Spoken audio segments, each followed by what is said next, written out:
Lideramos el camino de la opinión pública y buscamos que la cultura del debate alcance consensos y soluciones a los problemas de nuestro país.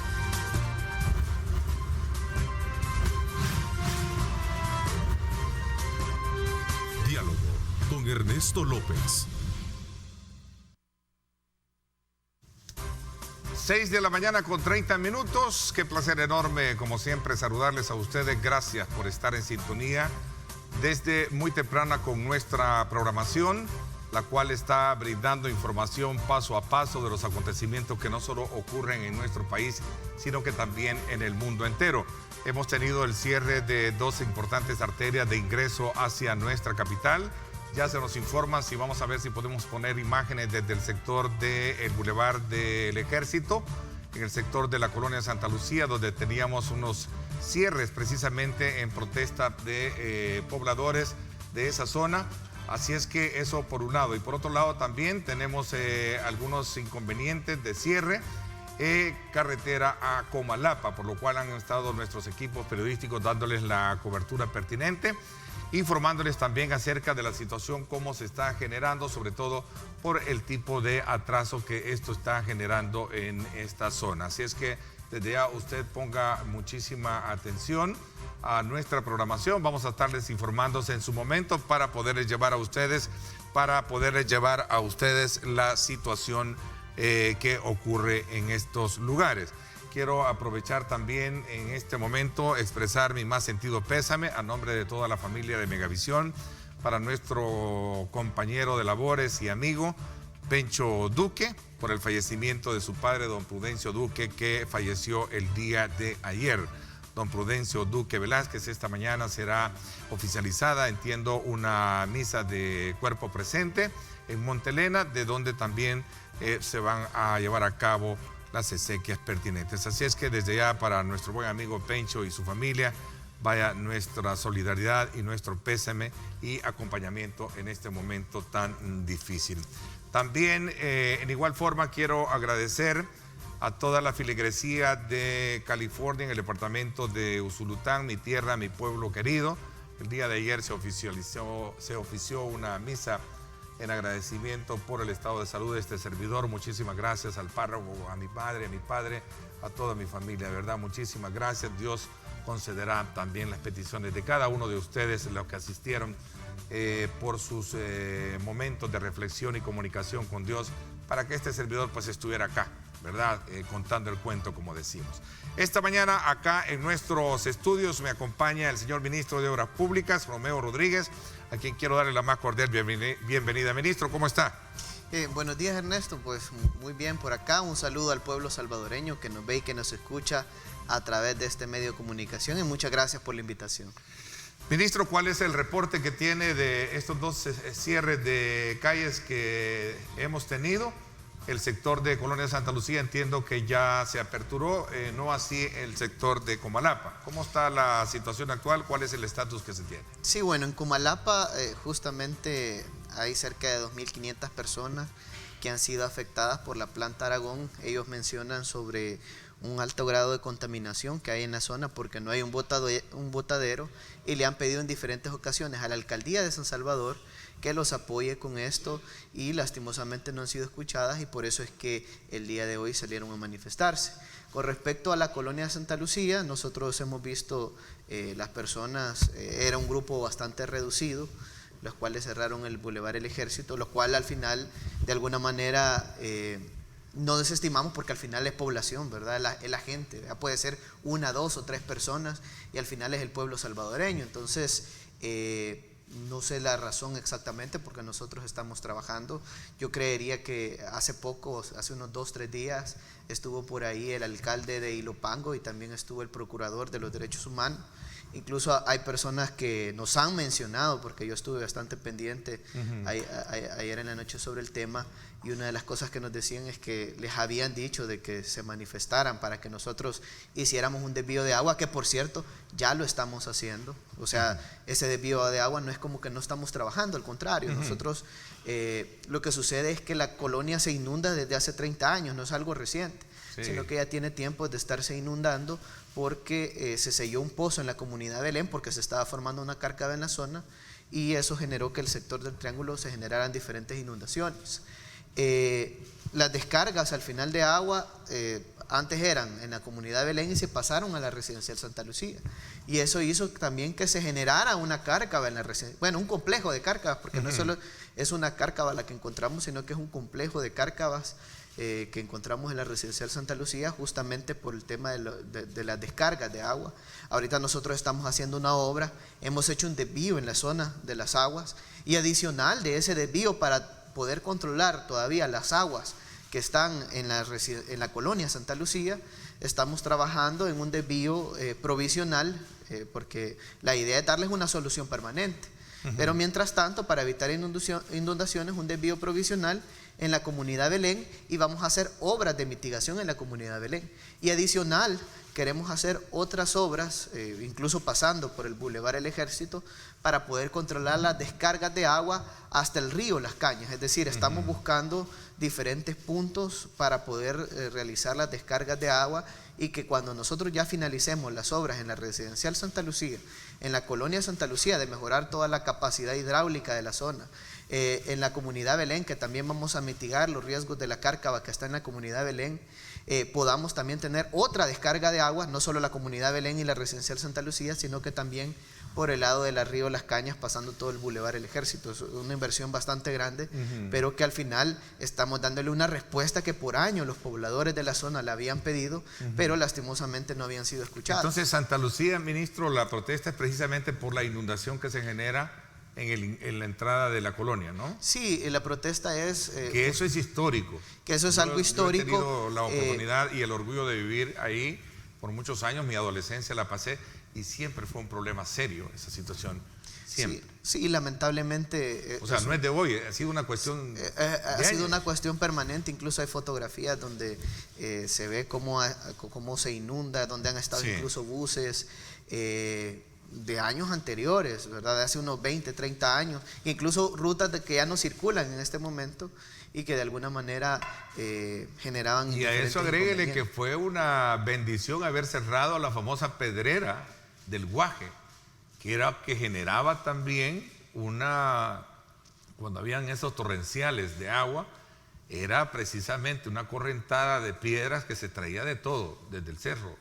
Entonces yo creo que son parte de las grandes, digamos, facturas históricas que en el país nos han venido pasando la factura, precisamente, valgo la redundancia, por la forma de que hemos trabajado desordenadamente, territorialmente hablando, ¿cierto? Sí, al final el desarrollo urbano, los planes de desarrollo urbano nunca se han cumplido. De hecho, el último plan de desarrollo urbano fue de los años 80 y si tú revisas lo que se implementó desde los años 80 prácticamente fue nada. Sí. La gran urbe de nuestro país ha sido... implementada prácticamente de dedo. Los permisos de construcción de viviendas se les han dado prácticamente a todas las empresas, sin pedirles requisitos, sin pedirles que hagan obras de mitigación, incluso sin contemplar el tema del tráfico vehicular. Y esto creo que es sumamente importante porque, por ejemplo, cuando tú construyes un centro comercial, por ejemplo, debes de contemplar que la empresa que haga este tipo de proyectos contemple obras de infraestructura vial para resolver problemas de tráfico vehicular que se pueden generar en la zona. O por ejemplo, cuando se construyen residenciales, que se hagan las obras de mitigación necesarias para evitar que se lleguen a generar diferentes inconvenientes. O que, por ejemplo, construyan pozos, ¿verdad?, para que puedan generar en el tema de agua potable. Entonces, el desarrollo urbano no ha sido planeado, sino que se ha hecho prácticamente de dedo. Los permisos se han dado casi que siempre. Y eso de alguna manera ha generado que en algunos sectores no haya agua, que hayan problemas de cárcavas en diferentes sectores porque se han construido en suelos inestables. Y en Ilopango hemos visto diferentes sectores que tienen esta problemática, que tienen la problemática de que se han generado cárcavas y que viven las personas en la vulnerabilidad. De hecho, una de las cosas que nosotros hablábamos con bastantes de los residentes de la colonia y de la residencial Santa Lucía, porque el procurador de los derechos humanos y también otras personas estaban diciendo que declaráramos la zona inhabitable, pero es que si el 80% de nuestro país es altamente vulnerable. Entonces tendríamos que prácticamente mejor construyamos otro país. No es eso, sino que hay que, obviamente hay que hacer obras de mitigación para poder de alguna manera reducir los riesgos, que eso al final de lo que se trata. Hemos visto otros sectores que se inundan en el área metropolitana de San Salvador y donde se han generado diferentes problemas, y lo que se necesitan es hacer obras, obras resilientes, obras de infraestructura resilientes ante la adaptación al cambio climático principalmente, ¿verdad? Entonces justamente nosotros ya estamos trabajando en esa vía que consideramos que de alguna manera va a resolver la problemática, y en este caso en la residencial Santa Lucía, en la colonia Santa Lucía y en diferentes sectores de Ilopango donde sabemos que hay cárcavas, donde sabemos que hay problemas de inundaciones. Nosotros ya tenemos planes de intervención, si bien es cierto no tenemos todos los recursos porque lastimosamente la Asamblea Legislativa nos ha bloqueado de manera sistemática. Hay una donación y préstamo de 26 millones de dólares ahorita que lo aprobaron el contrato de préstamo en noviembre, que se ratificó en el mes de junio y que al final no hemos podido utilizar los recursos porque el programa de préstamo y de donación decía de que se tenían que realizar obras para adaptación al cambio climático, obras de vulnerabilidad, y tenía diferentes componentes. Cuando ellos ratificaron, pusieron calles, pusieron otro tipo de obras que no tenían nada que ver con el contrato. Entonces ellos aprobaron un contrato que al final cuando lo ratificaron ellos mismos incumplieron el mismo contrato que habían aprobado. Entonces eso nos ha generado problemas con la cooperación alemana y por eso no podemos utilizar esos recursos. Aquí tenemos Comalapa, también ella sí sigue la situación.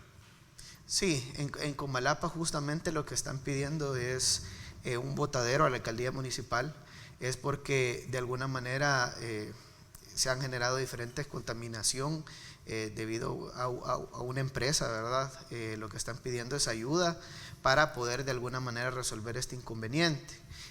Al parecer, según lo que manifestaban, ¿verdad?, las personas que ya habían llegado a la alcaldía municipal, que habían solicitado apoyo y que no habían sido escuchados. Nosotros esperamos que de alguna manera se resuelva esta problemática porque las personas están siendo afectadas, ¿verdad?, principalmente la salud de las personas y el medio ambiente.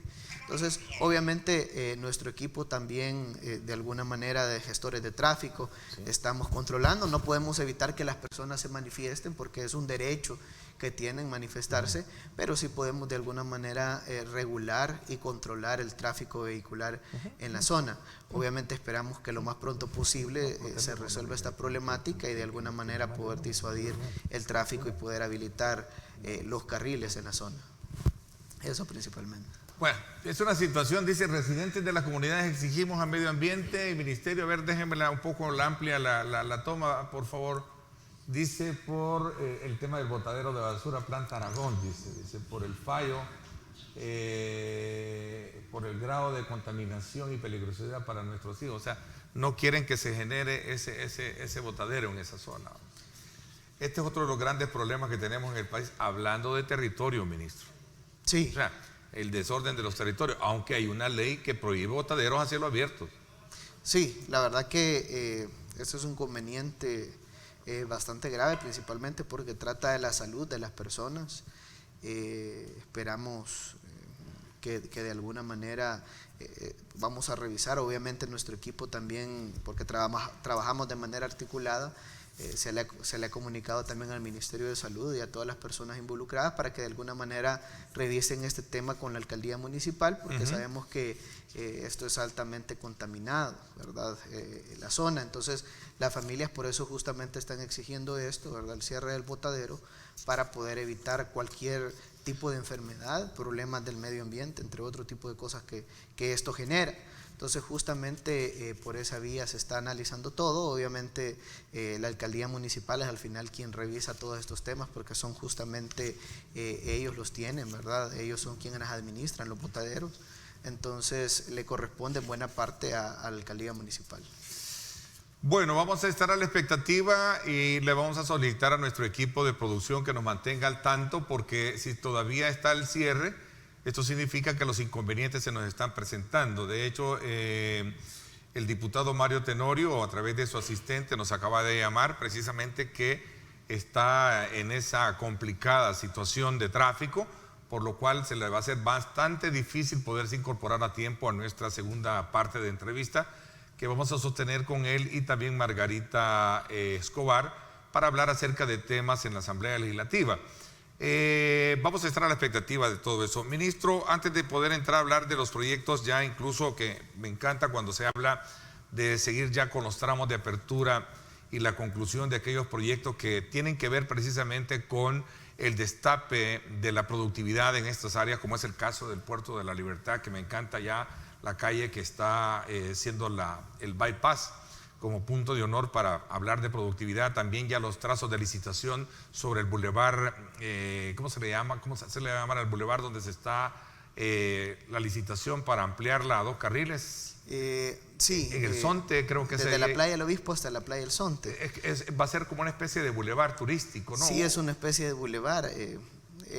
Una cosa turística, bonita, muy linda. Antes de hablar de eso, ministro, quiero hablar esta polémica que se ha creado con el diputado del Partido Arena, Carlos Reyes, donde usted le dice qué bueno que el diputado Carlos Reyes pueda ver las obras del gobierno, ahora sí son visibles, ya no se las roban como el gobierno de su partido. Solo aclarar que el diputado no ha gestionado ninguna obra, no se quieran robar hasta eso, mejor devuelvan lo robado, le dice usted. Y Carlitos Reyes le responde, ahí están los tweets: no mienta, señor ministro, mediante acuerdo hemos logrado recarpetear las principales calles de Hilo Vasco. Estos son algunos proyectos que se ha gestionado con Fovial para Cabañas y hay un compromiso de cumplirlos, destaco los recarpeteos de Hilo Vasco y Sensuntepec. Es una polémica. Sí, bueno. ¿Cómo está esa situación? Que muestre los acuerdos al final, ¿verdad? En realidad, nosotros, por ejemplo, todo lo que realizamos por medio de Fovial, hay un consejo directivo. Y en el consejo directivo es donde se toman las decisiones de las vías que se pueden pavimentar y cuáles vías. No, más que todo en Cofovial es casi que rehabilitación, ¿verdad? Sí. Entonces, lo que hacemos es que aquellas vías que ya están dañadas, nosotros tenemos diferentes informes y vamos viendo de acuerdo al presupuesto. Nosotros quisiéramos rehabilitar todas las vías, pero a veces el presupuesto de alguna manera tenemos que ajustarlo principalmente para lo más importante, y es porque también los mismos diputados de la Asamblea Legislativa no nos aprueban los recursos cuando nosotros lo pedimos. Si no, pudiéramos hacer incluso más obras. Las calles de Hilo Vasco y de Cabañas que nosotros estamos ejecutando ahorita por medio de Fovial, estas pasaron a una junta directiva, que es la junta directiva de Fovial, donde está la NEP, donde está la Cámara de Comercio, donde está Casalco también como gremial de construcción, y donde están diferentes ministerios como el Ministerio de Economía, el Ministerio de Hacienda y el Ministerio de Obras Públicas, mi persona que soy el presidente de Fovial. Entonces ahí es donde se toman las decisiones para poder aprobar proyectos para el beneficio del pueblo salvadoreño. Entonces ahí aprobamos los proyectos para Hilo Vasco, ahí aprobamos todos los proyectos que estamos realizando en Cabañas y en diferentes sectores de nuestro país, ahí aprobamos el proyecto del Kilo 5 a la Achadura. Entonces cuando él dice de que se llegaron a acuerdos, pero acuerdos de qué, si al final eso no se decide en la Asamblea Legislativa, eso se decide en el Consejo Directivo de Fovial. Ahí es donde se decide las calles que se van a intervenir y ahí se aprueba todo esto. Entonces, no es en la Asamblea Legislativa. Yo creo que el diputado David Reyes, me imagino yo que obviamente ellos están en campaña y por eso es que hacen ese tipo de cosas, pero me da gusto, la verdad, que pueda ver y reconocer las obras que está ejecutando el gobierno. Porque si hubiéramos estado en el gobierno de Arena, no tuviera él ninguna foto que subir porque ya se hubieran robado el dinero de las obras. Entonces, me da bastante gusto que al menos puedan subir fotografías, que pueda ir a ver las obras, porque hoy las cosas sí se están haciendo. Él puede ver cómo estamos rehabilitando diferentes vías a nivel nacional, no solo en Cabañas, sino que en diferentes sectores, y eso de alguna manera va a beneficiar al pueblo salvadoreño. Son cerca de 146 millones de dólares que vamos a estar invirtiendo solo este año en Fovial, y esperamos que el próximo año sea mucho mayor para poder de alguna manera mejorar la conectividad de nuestro país, que de alguna manera necesita una mejor infraestructura vial. Sabemos que hay diferentes vías que están dañadas, que necesitan rehabilitación, y justamente por ese camino es que estamos trabajando. Usted es el presidente del Fovial, sí, yo de soy acuerdo a la presidente estructura. Pero hay una especie como de junta de gobierno, ¿no? No sé cómo que le llaman a eso. Sí, es junta de gobierno. Sí, es como un comité, ¿verdad? Donde se toman las decisiones. De hecho, consejo, ¿no? un consejo. Donde está el sector privado, ministro. Ahí está Casalco, ahí está la NEP, ahí está la Cámara de Comercio, está el Ministerio de Economía, el Ministerio de Hacienda. O sea, las cosas se toman por decisiones unánimes.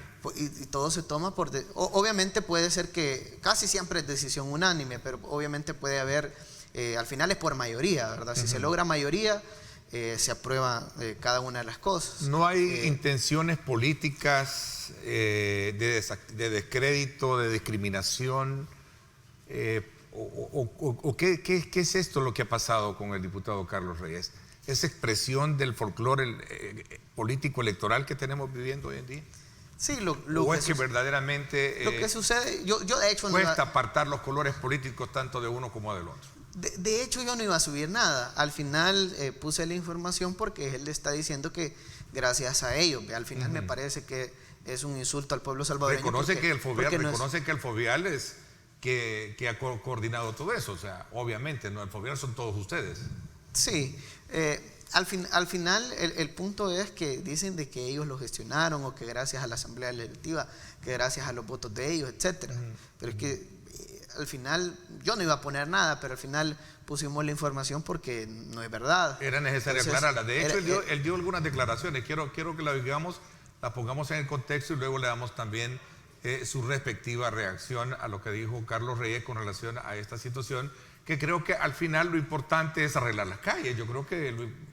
al final lo importante es beneficiar al pueblo salvadoreño. Tuve la oportunidad de viajar al oriente del país y ver esta ampliación de doble carril de la carretera de Comalapa a Zacatecoluca. Qué preciosa calle, cómo va quedando eso, definitivamente. Veamos lo que dijo. La primera calle que se rehabilitó, y oiga esto, ministro, pregunte ahí en el ministerio. La primera calle que se rehabilitó en el país después de la guerra fue la calle de San Rafael Cedro a Sensuntepeque, pasando por Hilo Vasco. Ya se imagina cómo está esa calle. Si cualquier otra calle aquí le dicen que está mala, se hizo después de esa. Por lo tanto, esa calle de verdad justamente necesita un mantenimiento periódico. Ya no es rutinario. Con el mantenimiento rutinario no salimos de nada. Definitivamente querer ahí que le voy a poner aquí ya no digo tanto, necesita ya lo que es una reconstrucción definitivamente de lo que es la estructura del pavimento. Entonces ojalá que realmente pudiera contemplarse, qué sé yo, si falta un buen tramo sobre todo de Hilo Vasco a Sensuntepeque. El área de Hilo Vasco, que ya la fuimos a ver también, yo creo que esa calle este año que viene la tenemos que hacer completa. Ya como Fovial no podemos estar haciendo 5 kilómetros por año, porque al final a la gente eso no le llena. Porque si cada año vamos a querer calcular que cada 4 o 5 kilómetros al cuarto año ya la calle al inicio ya no sirve, pues es lo mismo. Entonces los proyectos tienen que ser... Ahí estaba parte de esa discusión que se generó. Ahí estaba también usted, ministro. Sí. No, la verdad que... ¿Quién es el que estaba hablando? Era el director ejecutivo de Fovial, Álvaro Birne. Sí, lo que pasa es que nosotros, por ejemplo, en ese tiempo, nosotros ya teníamos nuestro plan de inversión, ya incluso había sido aprobado, ya estábamos a punto, ya estaban incluso en proceso para iniciar las licitaciones y adjudicarlos, porque con Fovial lo que sucede es que en diciembre de 2019 quedan adjudicadas más de la mitad del presupuesto. Nosotros teníamos un presupuesto de cerca de 172 millones de dólares y la mitad lo dejamos adjudicado en diciembre del año pasado. Entonces nosotros ya teníamos los proyectos que íbamos a ejecutar a lo largo y ancho de nuestro país, obviamente con los recursos que se tenían disponibles y de acuerdo al inventario vial que se tiene, porque sabemos diferentes vías que de alguna manera están en pésimas condiciones. Entonces, y obviamente el resto del presupuesto vamos ajustándolo de acuerdo a la necesidad también, porque sabemos que suceden diferentes inconvenientes como las emergencias que hemos sufrido y hemos tenido que atender diferentes cárcavas y diferentes problemas. Pero lo que te digo es, si bien es cierto, él hace mención a Hilo Vasco, pero es decir, incluso el mismo director de Fovial le dice ahí que nosotros lo hemos contemplado, y no solo como ellos hacen siempre, que solo tal vez rehabilitaban ciertos tramos pequeños, sino que él mismo le dice que vamos a rehabilitar toda la vía, porque al final Cuando se interviene un tramo pequeño, lo que sucede después es que se daña y después toca que volver a intervenir. Se recuerda, ministro, que tuvimos hace unos 15 o 2, 3 semanas una plática en Ernesto López Radio y hablábamos precisamente sobre el estado de la red vial en el país. Hoy, considerando lo que habíamos tenido las lluvias y lo que todavía nos queda por lluvia. Y yo creo que el tema del mantenimiento de las calles principales es indispensable.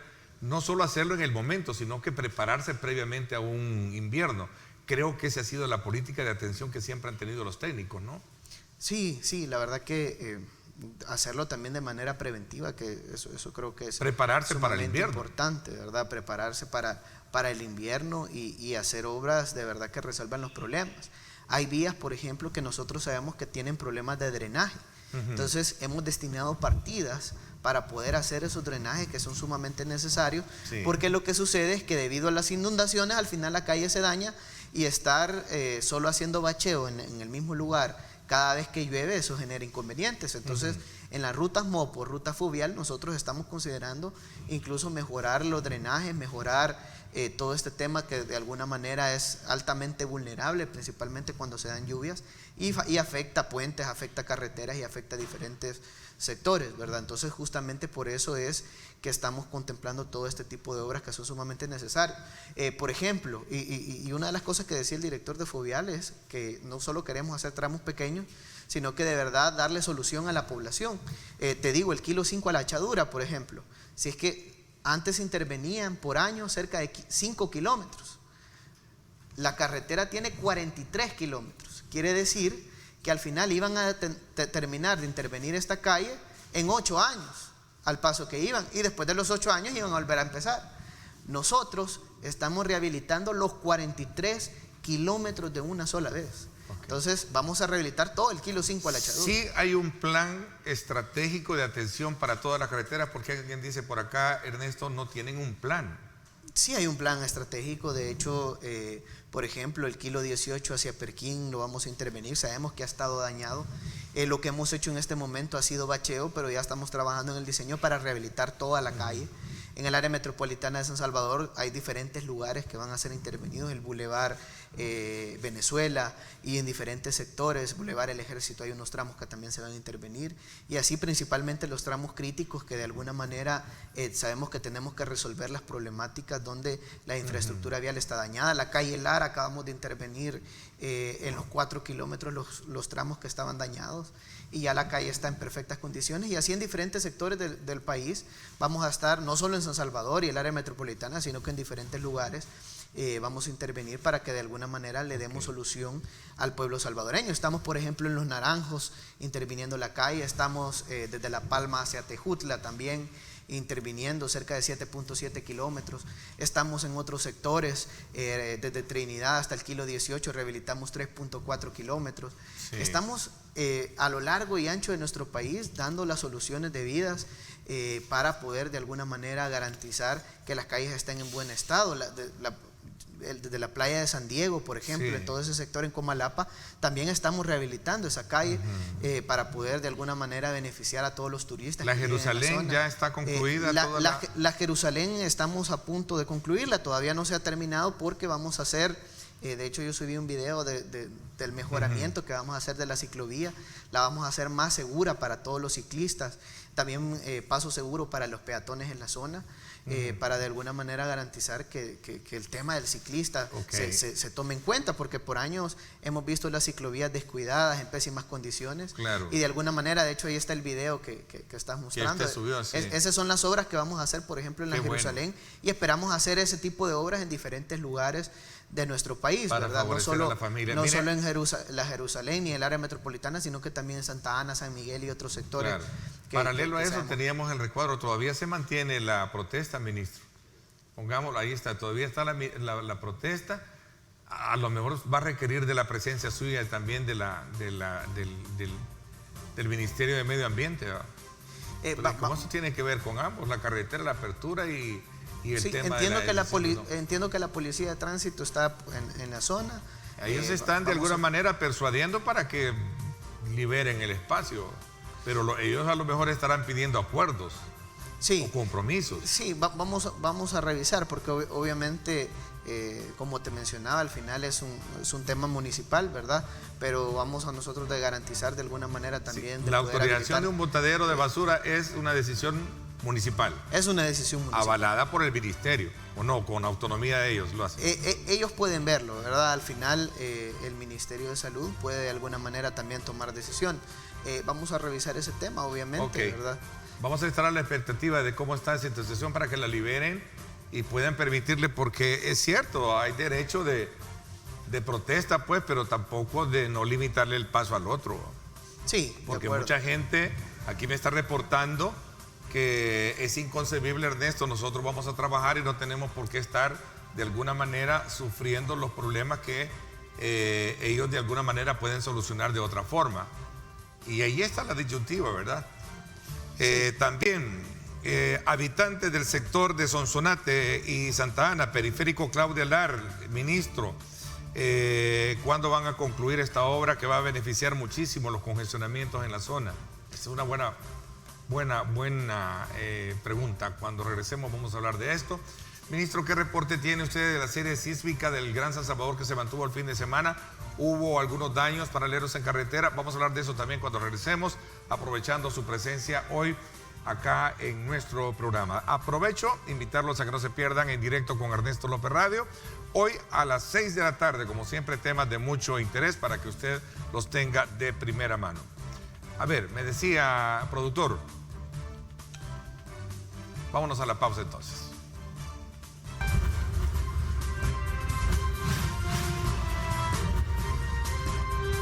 Diálogo con Ernesto López.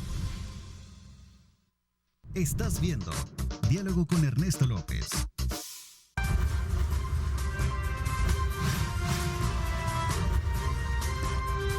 Diálogo con Ernesto López. 7:03. Gracias por estar con nosotros. Ministro, este fin de semana se generaron una serie de temblores en el Gran San Salvador. Pregunta a alguien si hay algún reporte de esta situación que haya tenido alguna afectividad precisamente en algunas principales calles en el sector del volcán, que fue donde se estaban generando los epicentros, preguntan. Sí, fíjate que nosotros con nuestro equipo de la Dirección de Adaptación al Cambio Climático estuvimos monitoreando diferentes carreteras, principalmente la carretera de Los Chorros, calle al volcán y otras carreteras de nuestro país, porque en 2017 se dio una serie de sísmica parecida y lo que generó fue que se cayeran diferentes rocas en la carretera de Los Chorros, y luego de eso fue que se realizaron las obras de mitigación en la zona. Entonces, para estar pendientes y evitar cualquier tipo de evento, nosotros estuvimos monitoreando, no hemos sufrido ninguna eventualidad en ninguna carretera. Hemos estado monitoreando desde el occidente hasta el oriente de nuestro país y no hemos visto ningún inconveniente. De hecho, los vulcanólogos, por ejemplo, en el caso del Ministerio de Medio Ambiente, fueron, ¿verdad?, para garantizar que todo estuviera bien y que no fuera, porque no una amenaza fuerte, ¿no? Se escuchaba como que muchas personas especulaban que podía ser el volcán, ¿verdad?, de San Salvador, pero al final fueron ellos, ¿verdad?, monitorearon y vieron que los niveles estaban normales, ¿verdad? Entonces que no había ningún inconveniente, sino que es una serie sísmica, ¿verdad? Por las fallas geológicas que existen. No se tiene ningún reporte entonces, más allá de lo reporte de carreteras no hemos tenido ningún inconveniente, todo ha estado en perfecto. Ministro, me dicen que no vaya usted a las protestas. Cuando yo le hice la invitación, mire, le va a tocar ir, que aquí dice alguien, no, que no vaya porque algunos diputados han llevado gente pagada hasta en buses, dicen. Tengo unas declaraciones ahí, por cierto, de habitantes del sector de la colonia Sacamil. Vamos a escuchar a ver de la colonia Santa Lucía. Vamos a escuchar a ver qué dicen con relación a la protesta que hace unos minutos habían hecho. El día viernes reunidos con el ministro, realmente. Nosotros estuvimos el día viernes reunidos con el ministro, realmente los trabajos pues no han parado, ¿verdad? Se puede ver, siempre están trabajando. Sí, por las tormentas pues han habido derrumbes, han habido nuevas casas que han cedido, pero técnicamente los ingenieros ya nos explicaron la razón y el motivo, ¿verdad?, por lo que esto ha estado sucediendo. Sí se nos vino a comunicar que ya el sábado empezaban los trabajos en la comunidad Belén, que es lo que se había como, digámoslo así, el problema de las aguas se daba porque estaba tapado allá, pero ya a partir del sábado empezaban a trabajar y por lo que yo he podido ver en medios, así ha sido. Mire, entiendo yo que vino el procurador y el alcalde, ¿verdad? A decir un montón de cosas para decirle a ustedes que protestaran incluso. El alcalde y el procurador estuvieron aquí esta semana y sí, estuvieron diciendo que se hiciera una marcha desde el bulevar, que no fuéramos a pie hasta obras públicas, pero realmente, pues, al parecer alguien sí los escuchó, ¿verdad? Porque están con esa cuestión del cierre ahí en el bulevar. La realidad es que sí se está trabajando. No, claro, sí se está trabajando. La verdad que al final deja entrever de que como que esta es una cuestión de carácter electoral, ministro.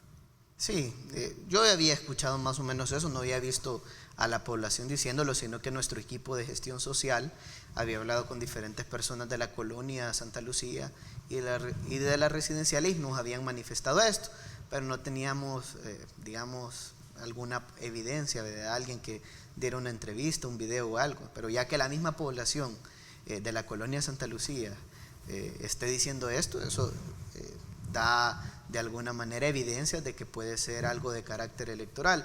Obviamente nosotros, a pesar de eso, vamos a seguir trabajando en la zona, vamos a hacer todo lo posible para reducir el riesgo de inundaciones y solucionar la problemática de las familias, porque eso es lo principal, ¿verdad? Sobre todas las cosas. Ok, Claudia Lars, ¿cuándo lo van a concluir? Es una obra, de acuerdo a los datos que tengo, 30 millones de dólares, son 10.8 kilómetros. El avance del 12%, ¿cuándo se termina? Es una obra que vendrá a facilitar el tráfico en el sector de Ciudad Arce, Colón, San Juan Opico y sobre todo Lourdes y descongestionar gran parte de Los Chorros. Sí, bueno, este es un proyecto de carretera que parte de un plan maestro. La primera etapa es la apertura de carretera desde el desvío de Opico hacia el desvío de Zacacoyo, son 10.08 kilómetros de carretera, incluye ciclovía, la construcción de 2 puentes, uno sobre el río Talnique y otro puente también en la zona para mejorar la conectividad. Esto va a facilitar que todas las personas que quieran viajar hacia Sonsonate ya no van a tener que entrar por la zona central de Lourdes, sino que van a poder entrar directamente por este bypass. Este lo estamos construyendo con Fumilenio, es una inversión de 32 millones de dólares que van a beneficiar al occidente de nuestro país y a la zona central principalmente, y ya lo estamos construyendo, llevamos cerca de un 30% de avance, llevamos un poco más y esperamos nosotros concluirlo en el primer trimestre del próximo año. Al final ahí puedes ver el render, ¿verdad? del proyecto que se va a hacer. Ahí donde se ve la rotonda, se va a construir rotondas en el desvío de Opico y en el desvío de Zacacoyo. Pero en el desvío de Opico, para el presupuesto del próximo año, nosotros, porque los recursos con Fumilenio no nos alcanzaban para hacer los pasos elevados que hay que hacer en la zona, para el próximo año hemos colocado en el presupuesto una inversión de cerca de 15 millones de dólares que debemos de realizar para hacer una serie de pasos elevados, porque esta calle, el desvío de Opico, te va a conectar 4 calles principales. Todas las personas que vienen de Santa Ana, los que vengan de Sonsonate por el nuevo bypass, los que vienen del área de Quesaltepeque y los que vienen de San Salvador y quieran ir al occidente. Entonces, sí se necesita una serie de pasos elevados para poder evitar el congestionamiento vehicular. Y será de gran alivio para esa zona, porque todo el sector que baja en horas pico hacia Santa Ana se ve precisamente atascado, no solo por Los Chorros para conectar con Lourdes, sino que también en el sector de Opico. Sí, la verdad que se genera un serio inconveniente. Y esto es también porque hemos venido hablando sobre el tema de la planeación urbana, y es justamente por la mala planeación urbana que ha existido. Porque si tú te das cuenta, por ejemplo, en el sector de Lourdes, donde normalmente se da el tráfico, es justamente para entrar a Nuevo Lourdes, una serie de vehículos que quieren transitar por esa zona. Entonces, cuando se construyó esa residencial, por ejemplo, los ex ministros de Obras Públicas lo que tuvieron que haber pedido porque en ese tiempo ellos autorizaban, era Ministerio de Obras Públicas, Transporte, Vivienda y Desarrollo Urbano. Entonces ellos tenían toda esta facultad. Entonces ellos tuvieron que haber autorizado el proyecto incorporando pasos a desnivel o incorporando diferentes obras que de alguna manera evitara el congestionamiento vehicular que se da en la zona. Pero bueno, nos incluyó. Entonces comentarte, esa es una parte del proyecto. Y el viaducto, que también es... La otra parte es los pasos elevados en el desvío de Pico, y de ahí está esto que podemos ver, viaducto, que es justamente es una ¿Y esa ampliación. plata está, ministro? Ya está aprobado, el dinero ya está aprobado por el banco, por el BESI, por el Banco Centroamericano de Integración. Entonces ya está aprobado, solo falta la aprobación de la Asamblea y la rectificación de este préstamo. La idea es, esto es lo que habíamos contemplado original, pero ya viendo los estudios de factibilidad y viendo diferentes cosas, nosotros le hemos pedido a la empresa que está haciendo el diseño, porque ya se adjudicó el diseño.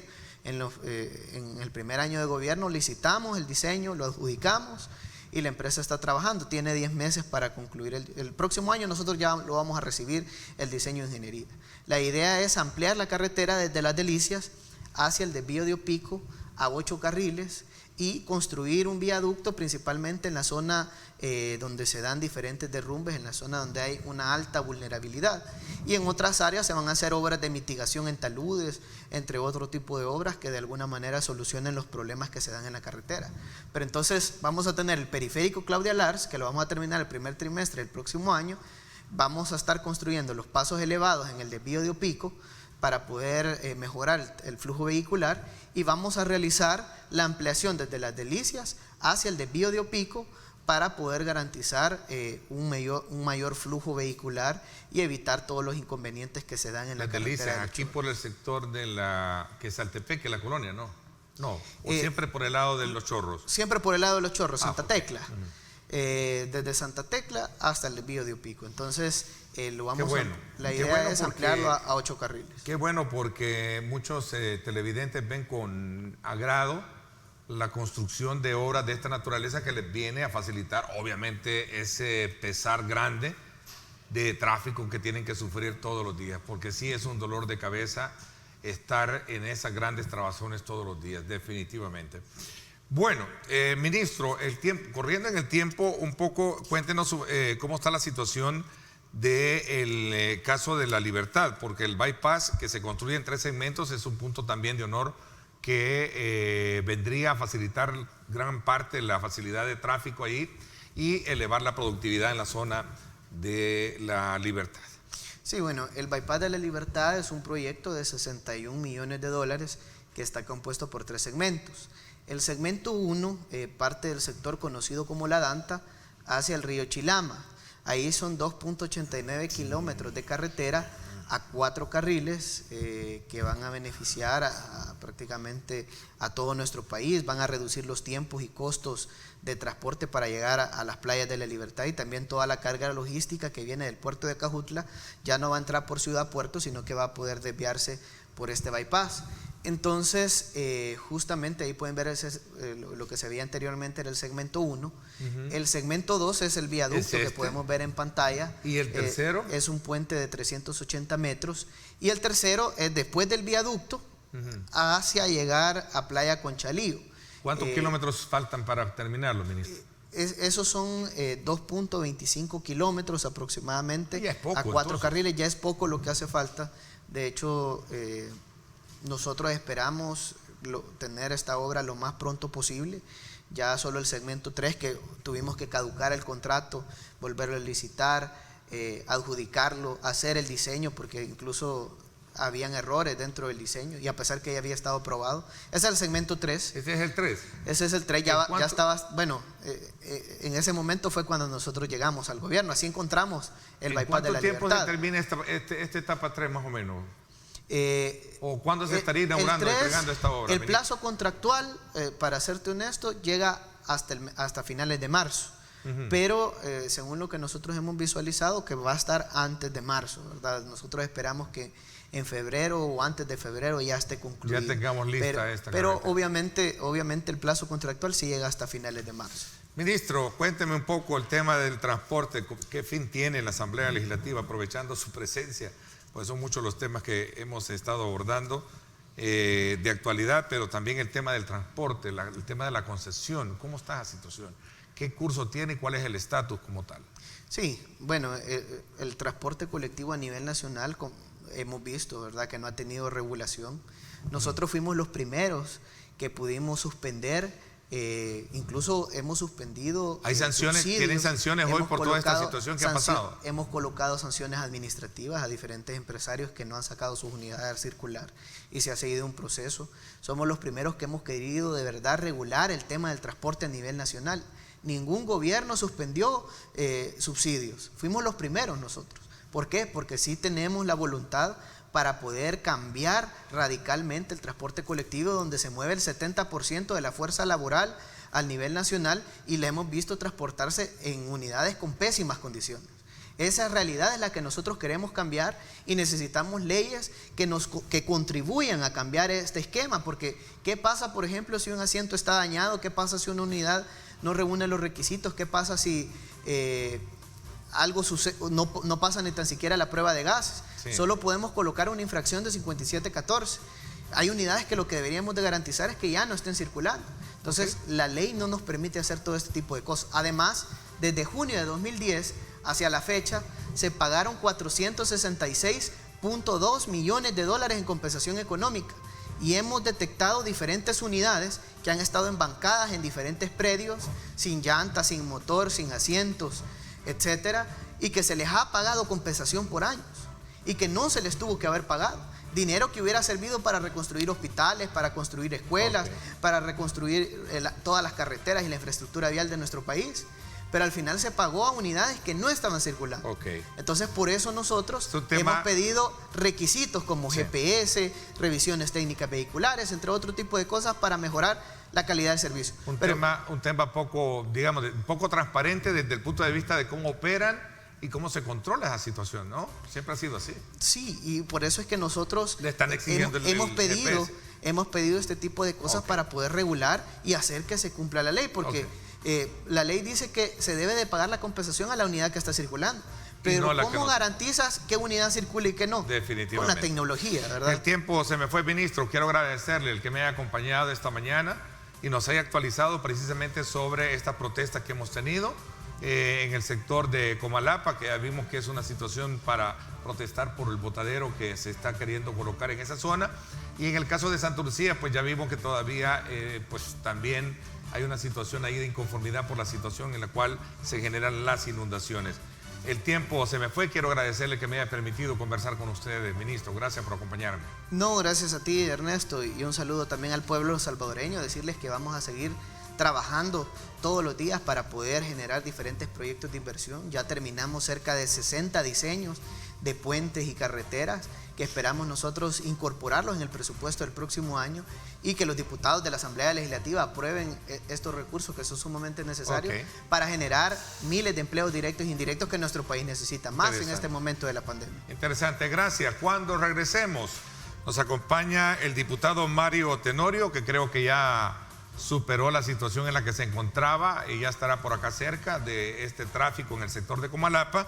También la diputada Margarita Escobar, con quienes vamos a hablar de temas bien importantes. Gobierno se expone a demandas por presionar a las aerolíneas a exigir COVID-19. Hace unos minutos el fiscal general de la República dijo en otra entrevista, si existe un funcionario que está prohibiendo el ingreso al país, será procesado. Si lo hay, que personas denuncien, que para eso no nos va a temblar la mano, dice el fiscal general de la República. Vamos a hablar de eso cuando regresemos. Mario Ponce dice, presidente del Congreso, los fallos judiciales se cumplen, no se discuten. La institucionalidad del Estado debe funcionar. Me voy a la pausa y regresamos con más.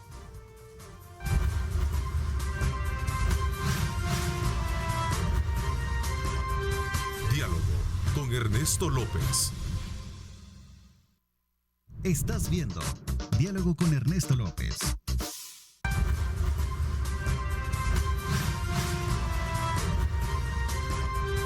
Diálogo con Ernesto López. Bueno, gracias nuevamente por estar con nosotros a esta hora de la mañana. Recuerde, y los estoy invitando para que me acompañen a sintonizar en directo con Ernesto López Radio. Hoy a las 6 de la tarde vamos a tener temas, como siempre, de agenda de país, en la cual la participación de ustedes es bien importante para que puedan de alguna manera abonar, puedan darnos todos los insumos pertinentes y de esa manera ustedes puedan compartir también la visión de los temas que estamos abordando a la hora del programa. Recuerde, estamos en sintonía también digital, estamos transmitiendo en Facebook para que usted pueda tener la señal, cualquier salvadoreño en el mundo, de primera mano a través de nuestras cuentas.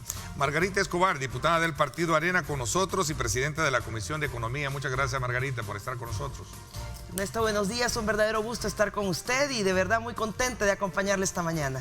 Qué bueno, Margarita. Se incorpora Mario Tenorio, diputado del Partido Gana y presidente de la Comisión de Legislación y Puntos Constitucionales en su momento, ya que a raíz de esta situación en el sector del Rancho Navarra, ¿verdad?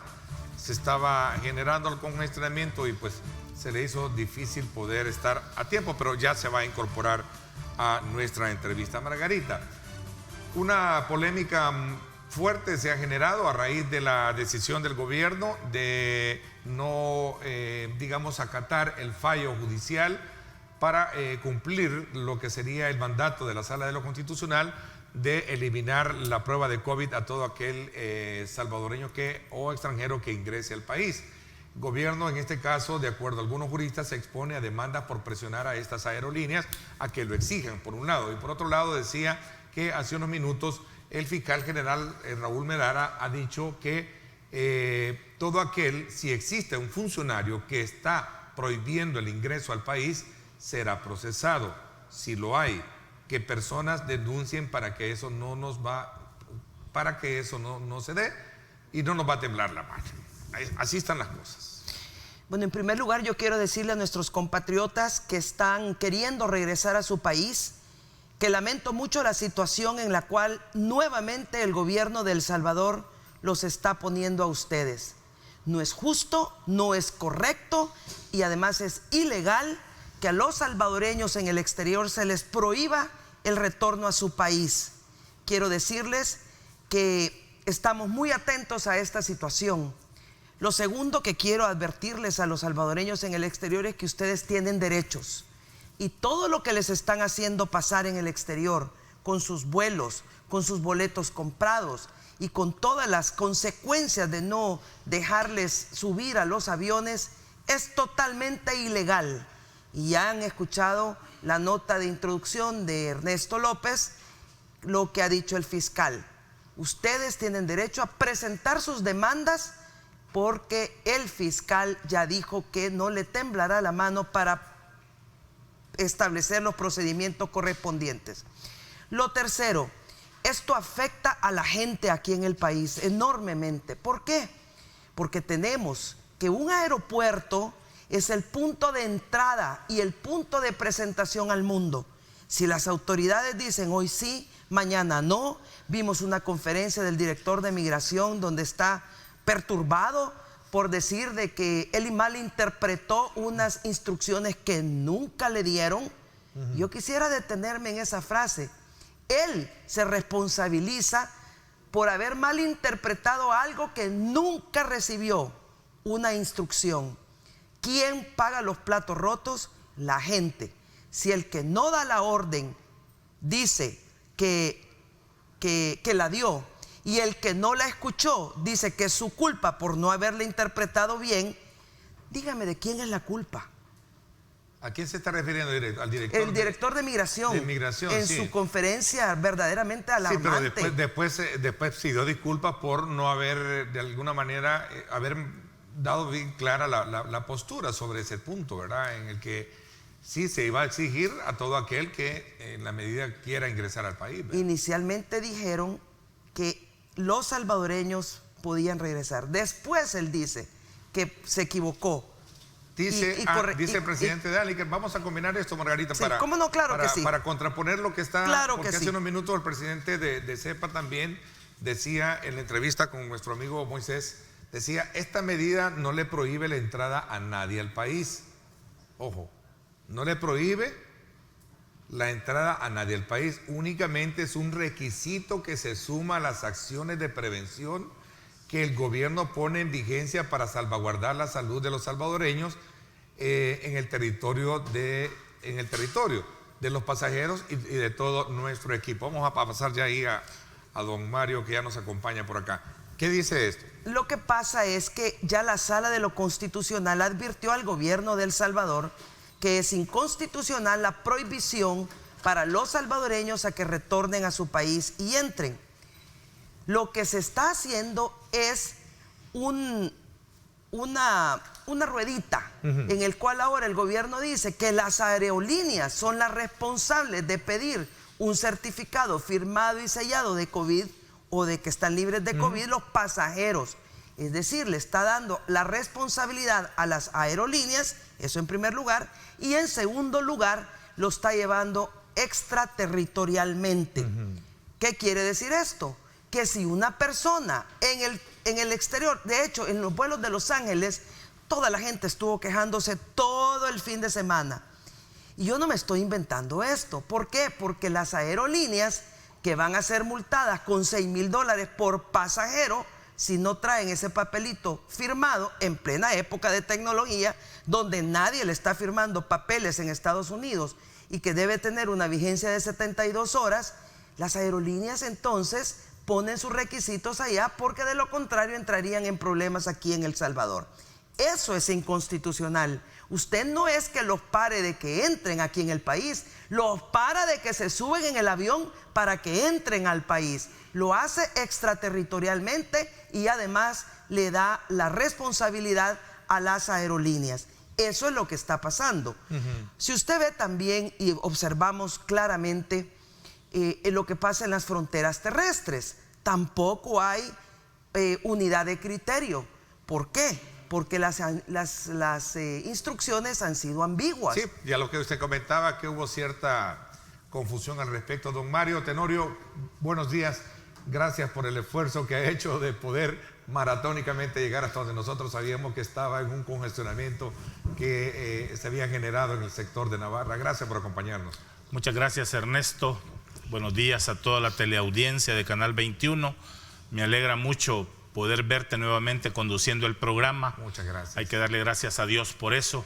Y también pues es un gran gusto estar acá con Margarita, Mario, compartiendo esta entrevista. Esta serie, estas valoraciones. Estamos hablando un poquito, don Mario, para ponerlo a tono, en torno a esta decisión de las autoridades de CEPA y de gobierno, precisamente de quizás ignorar, no sé si es el término, ignorar un poco el fallo de la Sala de lo Constitucional en cuanto a la exigencia de como requisito de la prueba COVID a todo aquel que quiera ingresar al país. Ahora se ha generado una serie de aspectos que no dejan de generar más confusión, porque decía el presidente de CEPA, en esta medida no se le está prohibiendo la entrada a nadie, únicamente es un requisito que se suma a las acciones de prevención del gobierno. Y después se dice, son las aerolíneas las que lo están exigiendo.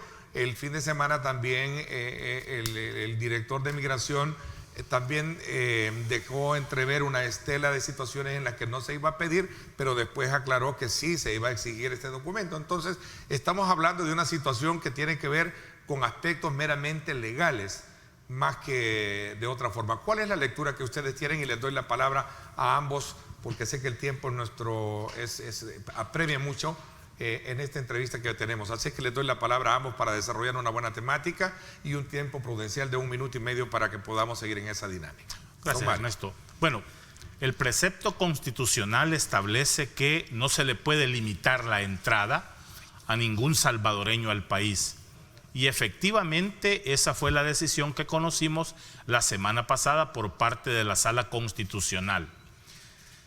Sin embargo, el gobierno, en una circunstancia en la que tiene el total y el completo derecho, le está exigiendo a las aerolíneas, ojo con esto, la exigencia por parte del gobierno es a las líneas aéreas para efectos de que dentro de los de las obligaciones para el funcionamiento de estas líneas aéreas que prestan el servicio de vuelos hacia El Salvador, se pueda solicitarles a los pasajeros de estas aerolíneas que tienen un convenio directo con la autoridad respectiva delegada por el gobierno de El Salvador, para efectos de que estas personas puedan presentar la prueba. Es decir, no se le está exigiendo a la persona en sí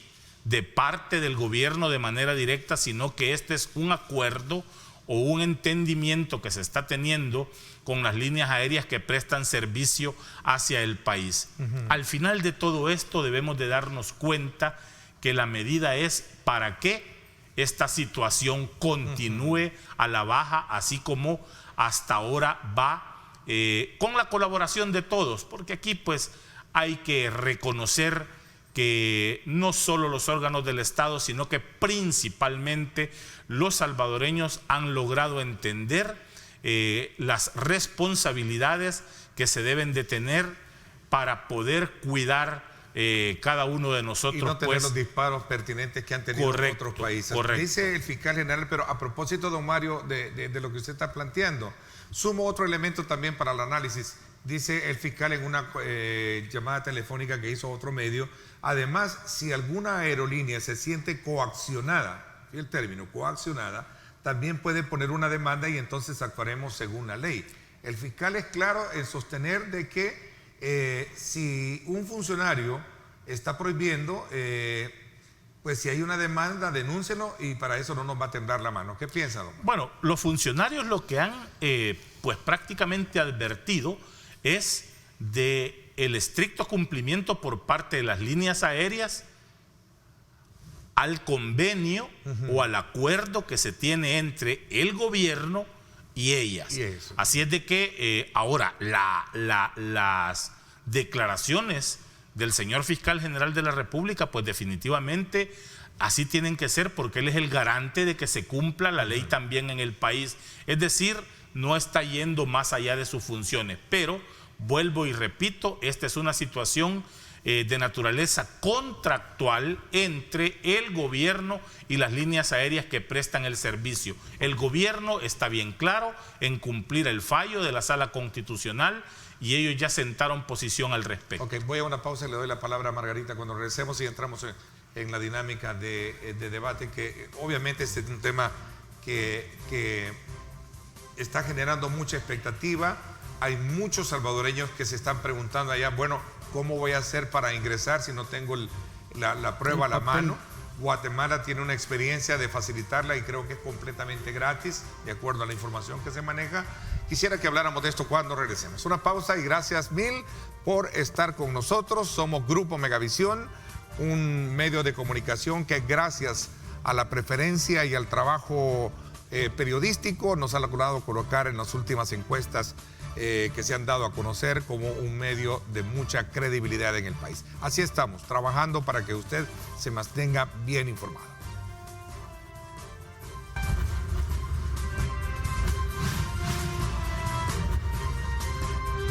Diálogo con Ernesto López. Estás viendo Diálogo con Ernesto López.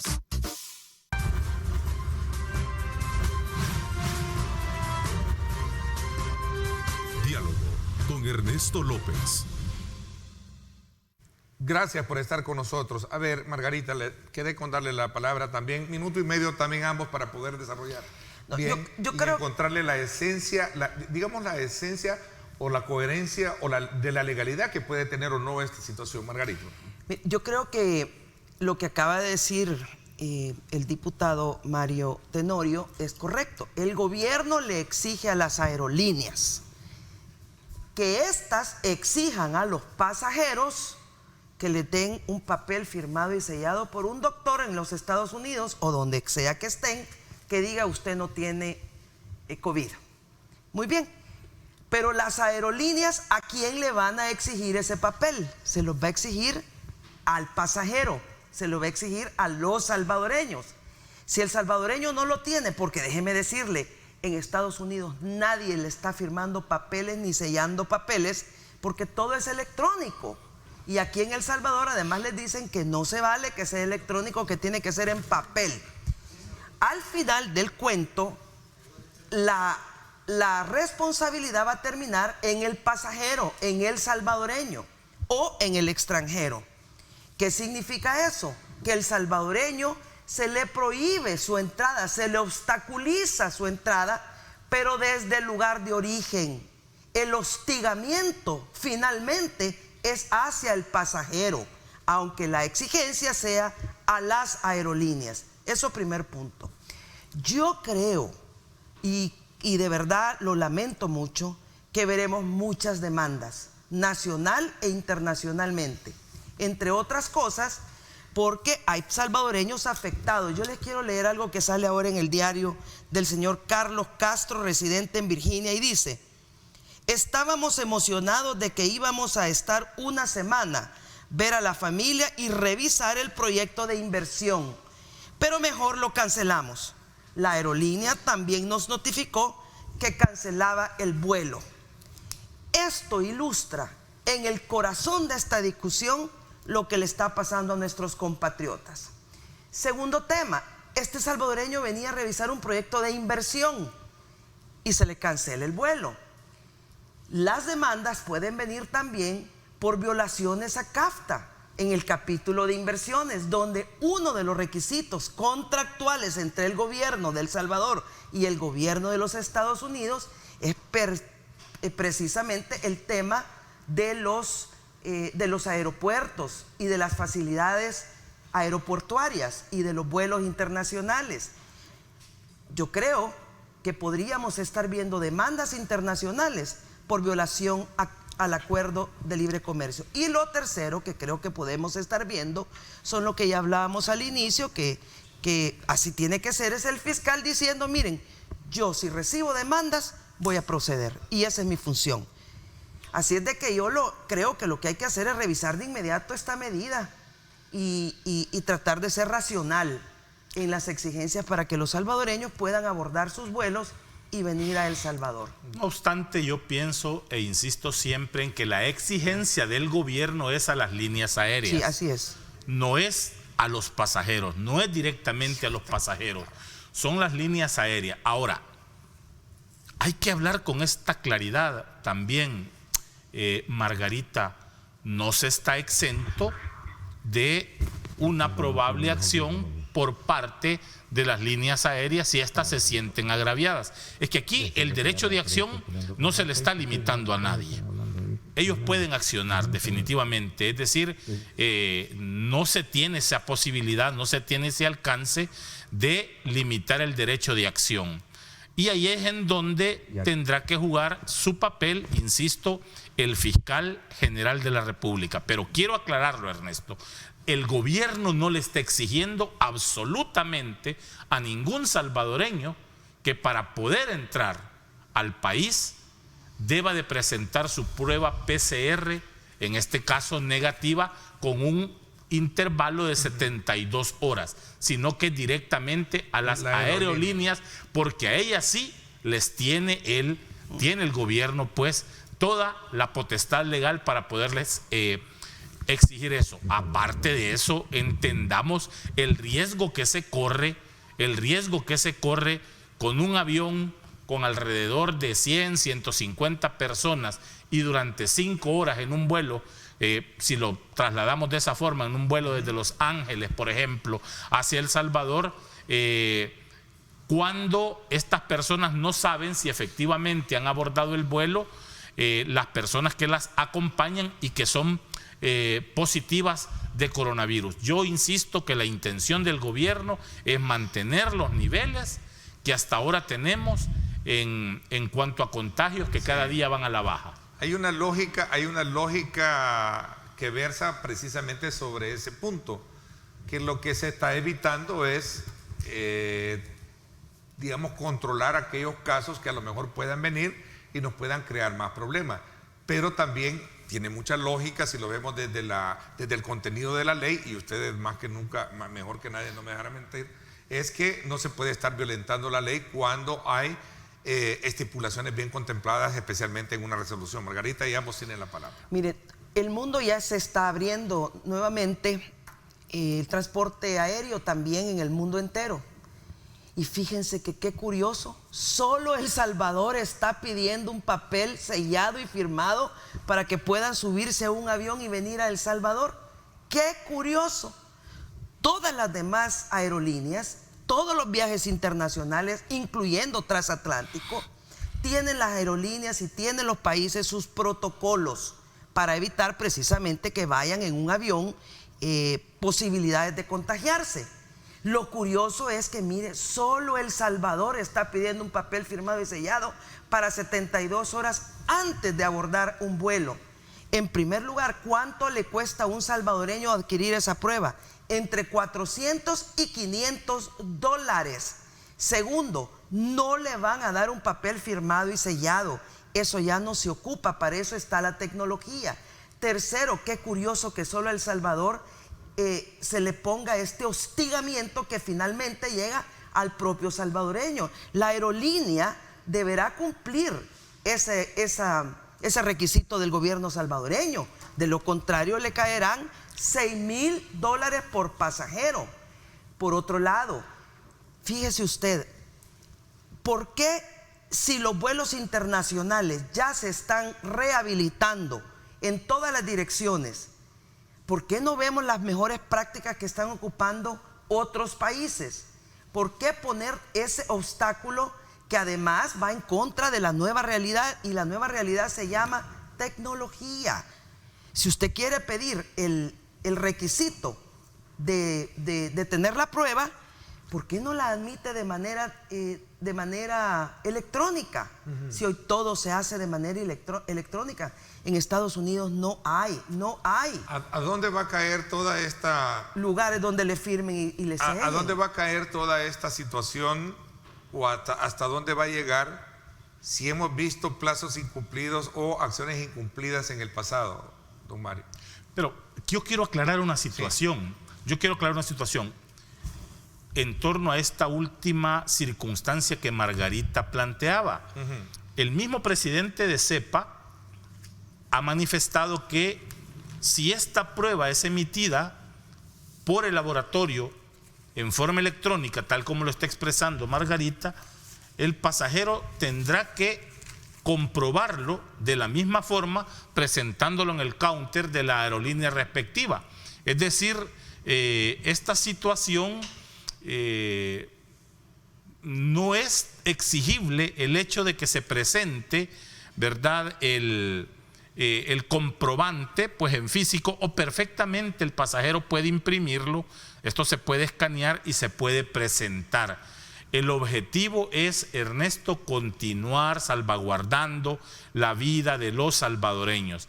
Y la otra situación, hemos podido ver a lo largo del tiempo, en estos meses precisamente de pandemia, que han habido muchas sentencias, muchas resoluciones, muchas decisiones por parte de la Sala Constitucional, y el gobierno las ha cumplido, el gobierno las ha acatado. A veces se han dado situaciones que muchos han criticado, por ejemplo, la facultad que se ha tenido al establecer decretos ejecutivos, ¿verdad?, en lugar de aplicar precisamente herramientas legislativas. No obstante, cuando estas han sido observadas por la Sala Constitucional, el gobierno las ha acatado. Es decir, el gobierno ha sido respetuoso en ese sentido de los fallos de la Sala. No obstante, se puedan establecer las consideraciones pertinentes. Yo me recuerdo con esto cuando en materia electoral, y Margarita precisamente lo sabe, se sufrieron muchos cambios producto de sentencias o de decisiones de la Sala Constitucional, y muchos de nosotros criticábamos fuertemente esas decisiones. Y es lo que está pasando en este momento. Hay algunos miembros del gobierno que critican fuertemente estas decisiones, pero que al final estos pues las acatan, y eso es lo más importante. Aquí no se está perdiendo en ningún momento ni se está mancillando el Estado de Derecho, porque al final esas decisiones siempre han sido acatadas por los miembros del gobierno. Parte del equilibrio de nuestro trabajo periodístico es también poner los diferentes ángulos de las discusiones que tenemos. Federico Anliker, presidente de CEPA, en línea, dando declaraciones y aclarando estos puntos. Veamos a continuación. Es que a nadie se le está negando la entrada al país, número uno. Número dos, a CEPA no le compete la entrada o la salida de las personas, sino que es a la Dirección General de Migración. Pero nosotros como operadores del aeropuerto, como yo bien lo dije, nosotros vamos a seguir las recomendaciones y las directrices también del Ministerio de Salud y de Migración. Va a cumplir él también las directrices del Ministerio de Salud, pero en ningún momento se le está negando la entrada a nadie, a ningún salvadoreño, y en el momento que se le niegue la entrada a un salvadoreño, estoy en total acuerdo que puede ir a la Fiscalía a interponer la denuncia. Entonces, yo creo que aquí nadie se está saliendo del marco de la ley y todos estamos entendidos de la ley también, así que no debería de haber ningún problema y esperamos que no lo haya. Veamos esa declaración. ¿Qué pasa si alguien viene de la frontera, viene de Guatemala para acá y no trae la, ¿cómo se llama? Eso. El certificado. ¿Podrá entrar? Debe de entrar, ¿no? Fíjese que ahora yo estaba recogiendo en las noticias de la mañana que no están aplicando esto de manera homogénea en las fronteras.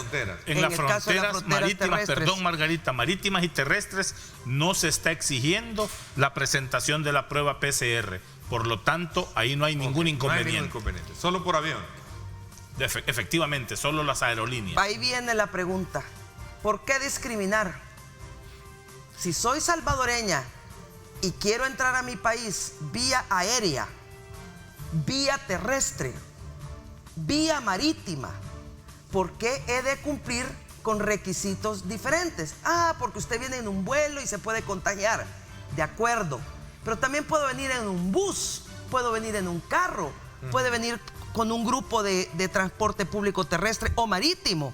Sería el mismo criterio. ¿Qué dice, don Mario? El punto aquí es de que yo creo que la medida debe, en primer lugar, ser constitucional. En segundo lugar, que ya no estén hostigando a la gente y hostigando la inversión. Tercer lugar, debe ser pareja. Debe ser igual para Ahora, todos. hay una situación, yo pienso, perdón Margarita, debe aplicarse de manera general. El término hostigar a las personas definitivamente no es aplicable en este caso, y lo manifiesto con mucho respeto. No es aplicable porque no se le está hastiando u hostigando a la persona. Insisto, esas son ya lo dijo, qué bueno que hayan salido declaraciones del presidente de CEPA. No se le está negando el ingreso a ninguna persona al país. Como lo he venido diciendo y ahora lo establezco por tercera vez en este programa, Ernesto, esta es una exigencia a las aerolíneas. Ahora, con lo de las fronteras, habrá que ver el criterio, Margarita, cuando alguien manifiesta puntos de vista razonables y debatibles, pues definitivamente qué bueno, pero sí no comparto esa situación porque no se le está hostigando, no se le trata de perjudicar directamente al salvadoreño, por el contrario, se trata de salvaguardar la vida y se trata de salvaguardar la salud de esto. Me voy a la última pausa y las reflexiones finales para el tema que tenemos este día con ustedes. Gracias por estar con nosotros.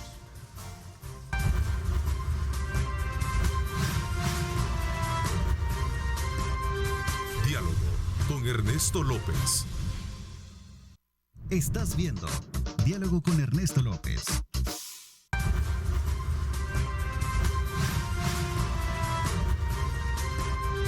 Diálogo con Ernesto López. Gracias nuevamente por estar con nosotros. Bueno, vamos a un poco las reflexiones finales y que nos pueden llevar a comprender mejor los alcances que puede tener esta situación, porque por un lado sí no se le puede restringir a nadie por la vía aérea, por la vía terrestre o marítima. Por la aérea serán las líneas aéreas las que deberán estar exigiendo ese requisito. El fiscal general de la República dijo que también no se puede estar coaccionando las líneas aéreas y si estas se sientan, pues que también hagan las denuncias pertinentes. Vamos a ver. Rápidamente, el presidente de CEPA dice que él no establece las normas migratorias. Es Por correcto. cuestiones de tiempo, le voy a dar 30 segundos para que manejemos esto. Pero en la conferencia de prensa del director de migración, que sí es la autoridad migratoria, dijo que tenía un lapsus y que no se acordaba quién puede entrar al país y quién no, y le pregunta al presidente de CEPA que él diga quiénes pueden entrar y quiénes no. Segundo, Mario, yo digo que al final es un hostigamiento a la gente porque la aerolínea le va a exigir al pasajero que le presente ese papel. Ese papel significa que esa persona tiene que ir a buscar un doctor, pagar $400 adicionales, ver si le dan el papel firmado y sellado.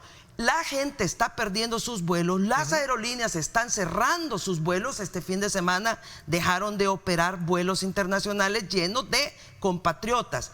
¿Quién paga los platos rotos? Es la gente. Eso se convierte en un hostigamiento directo a los salvadoreños, por eso lo digo. Pensaría yo que esto pasa por un entendimiento franco y un entendimiento directo entre el gobierno y las aerolíneas, cada quien cumpliendo su función. No estoy de acuerdo con que esto sea un hostigamiento al final en materia de salud y con esta situación. Y aquí tenemos enfrente a Ernesto un ejemplo claro y vivo en este momento de lo que son los alcances del coronavirus. Es decir, esa situación es en la que debemos de pensar los salvadoreños y es pues prácticamente una exigencia, no, insisto, a los salvadoreños, porque por el precepto constitucional pueden entrar en cualquier momento, sino a las líneas aéreas para establecer sus responsabilidades y sus obligaciones que el gobierno tiene para con ellas. No, mire, yo sinceramente creo que si lo vamos a ver estrictamente legal, que el requerimiento es para las aerolíneas, yo estaría totalmente de acuerdo con Mario. El punto es que las aerolíneas le van a exigir al pasajero que le presente ese documento. El acuerdo no es que la aerolínea le va a ir a sacar el certificado a los pasajeros, recaerá en el pasajero. Y eso le crea mayores dificultades, le crea mayores costos al salvadoreño que está queriendo regresar a su país.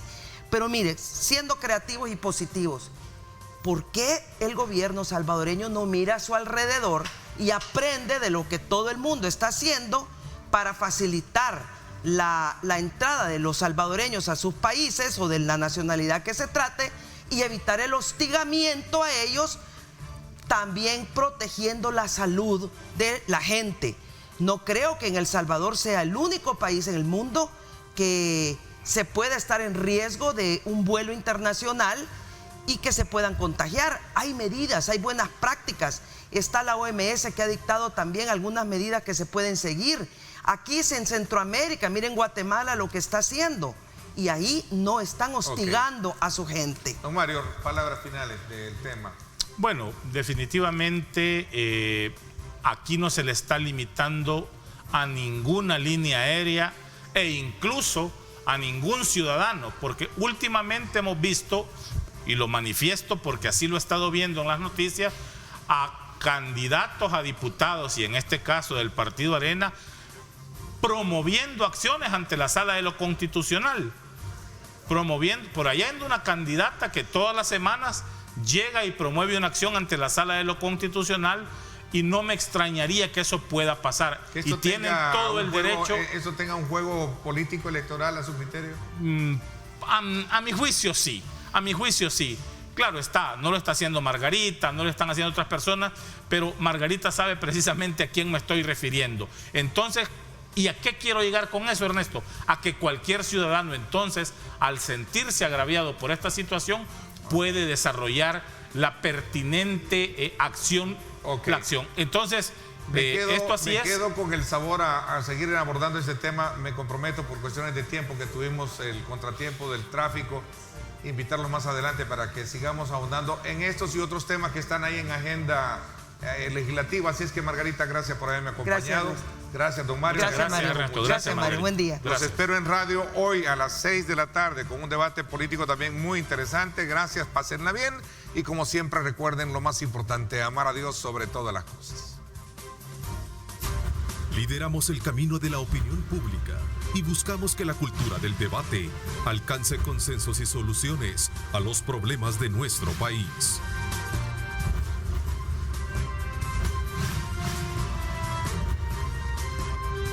Diálogo con Ernesto López.